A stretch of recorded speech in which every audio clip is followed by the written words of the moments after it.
The early morning hours of April 1st, 2006, Brian Shaffer, a 27-year-old medical student at Ohio State University, entered the Ugly Tuna Saloona as he was captured on CCTV footage, and he never came back out. And tragically, he hasn't been seen since. On that fateful day, his spring break took a dark turn when he mysteriously vanished while bar hopping with his roommate. It all happened just before 2 a.m. in the presence of many other bar-goers. So where in the world did Brian go? Let's see if we can figure it out. I'm your host, Michael, and this is Strange and Unexplained.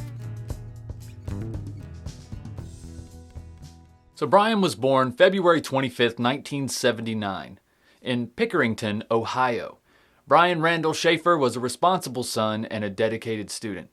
After graduating high school in 1997, he pursued his education at Ohio State University, and in 2004, he began his studies at the OSU College of Medicine. Although he was on the path to becoming a doctor, Brian shared with his peers that his true passion was music, and he wanted to start a band. Who doesn't? He was inspired by the tropical lifestyle of Jimmy Buffett, and even had a tattoo of Pearl Jam's logo on his arm. And in 2006, Brian met the love of his life, his girlfriend, Alexis Wagner, who was also a medical school student. Close friends and family of the couple believed that Brian was planning to propose to her during their upcoming spring break trip to Miami, which had been planned just before his sudden disappearance. But before the trip, in 2006, tragedy struck Brian's family when his mother passed away from bone cancer. And just a few months later, on March 31st, 2006, Brian and his roommate, William Clint Florence, we'll refer to him as Clint for the rest of the episode, decided to visit the Ugly Tuna Saloona bar in Columbus, Ohio, as a way to unwind after their spring finals and to get Brian's mind off of things. Before heading out, Brian called his girlfriend to confirm their plans and tell her that he loved her. His girlfriend, Alexis, was planning to visit her parents in Toledo before reuniting with Brian on Monday. So after indulging in shots and beers at the Ugly Tuna,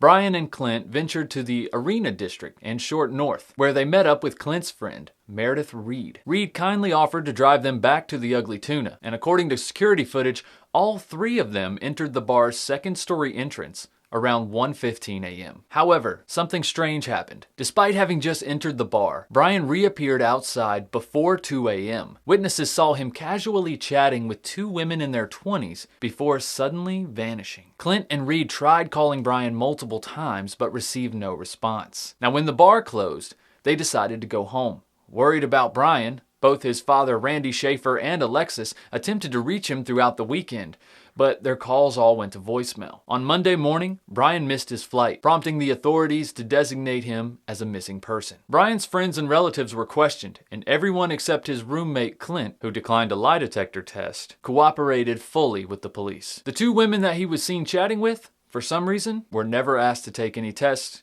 or were never questioned. Alexis reportedly made daily phone calls to Brian's cell phone, but it always went straight to voicemail. However, one night in September, it rang 3 times. Now, Shaffer's wireless provider suggested that this may have just been a computer glitch, and nothing more was really thought about it. Additionally, his phone didn't have GPS enabled, making it impossible to determine its location. However, a ping from the phone was detected at a cell tower located 14 miles northwest of Columbus, Ohio. Now, despite the evidence and the attention that the case was getting, including Eddie Vedder from Pearl Jam speaking about Brian's disappearance at a Cincinnati concert, the Columbus police still remained puzzled on the case. The final footage from the security cameras at the Ugly Tuna captured Brian walking off screen and back towards the bar entrance before vanishing completely. It was possible that the cameras simply missed Shaffer before he left the scene. However, one camera panned continuously while the other was manually operated. Additionally, the bar had one other exit that led to a chaotic construction site. Investigators questioned whether Brian deliberately disappeared through that exit, potentially changing his clothes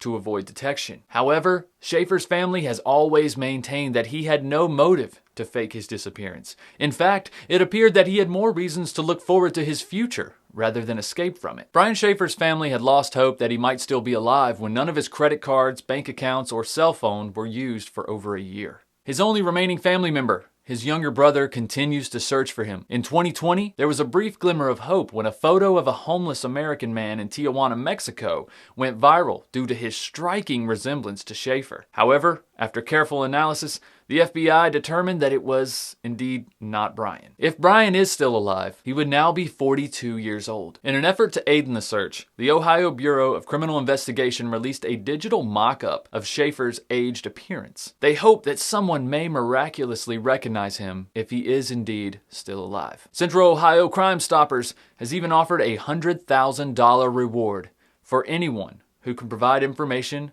leading to his discovery. For now, that's all we know about Brian Shaffer. If you enjoyed this video, please subscribe for more content. New episodes of Strange and Unexplained come out every single Monday here on the True Crime Guys YouTube channel and Strange and Unexplained wherever you listen to podcasts. We'll see you next time.